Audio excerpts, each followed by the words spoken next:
Hi friends, என்னடா இவ்வளோ ஹாப்பியா தோசை சாப்பிட்றீங்கன்னு பார்க்குறீங்களா? அதுக்கு காரணம் இந்த தோசை கிடையாது. ஆஃப்டர் 1 இயர் கழிச்சு இந்த மாதிரி வெளியில வந்து சாப்பிட்றேன். ஸோ அது எனக்கு ரொம்பவே ஒரு ஹாப்பினஸ் தருது.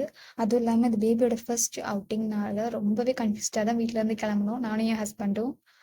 பட் அவர் ரொம்ப துருதுருன்னு நல்லா ஜாலியா விளையாடிட்டு இருந்தாரு.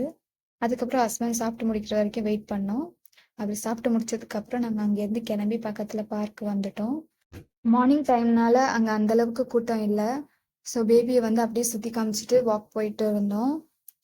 எங்கள விட பேபி தான் ரொம்ப ஆச்சரியமா பார்த்துட்டு இருந்தான் எல்லாத்தையுமே. அவனுக்கு இது ஃபர்ஸ்ட் டைம்னால ரொம்பவே அப்சர்வ் பண்ணிட்டு இருந்தான். அப்புறம் அங்க இருக்கிற ரைட்ல எல்லாம் உட்கார வச்சு நல்ல விளையாட்டு காமிச்சிட்டு இருந்தோம். ஆஸ் எ நியூ பேரண்டா இதெல்லாம் பார்க்கவே ஜாலியா இருந்துச்சு. அவன் விளையாடுறதும், அவனுக்கு விளையாட்டு காட்டுறதும் எல்லாமே நாங்க ஒரு விஷயமே ரசிச்சு பண்ணோம். அப்புறம் அப்படியே வாக்கிங் போக ஆரம்பிச்சோம். நம்ம எல்லாருமே அவங்கவுங்க லைஃப்ல பிஸியா தான் இருக்கோம். ஸோ அப்பப்போ குட்டி பாஸ் பண்ணிட்டு, இந்த மாதிரி லைஃப்ல அவங்கவுங்க ஃபேமிலிஸோட, பேபிஸோட டைம் ஸ்பெண்ட் பண்ணுங்க.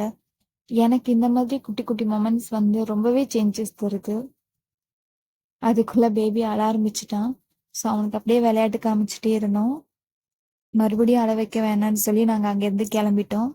ஸோ நீங்களும் இதே மாதிரி குட்டி குட்டி மெமரிஸ் நிறைய கிரியேட் பண்ணுங்க. நெக்ஸ்ட் vlogல பார்க்கலாம். Stay tune. Bye friends.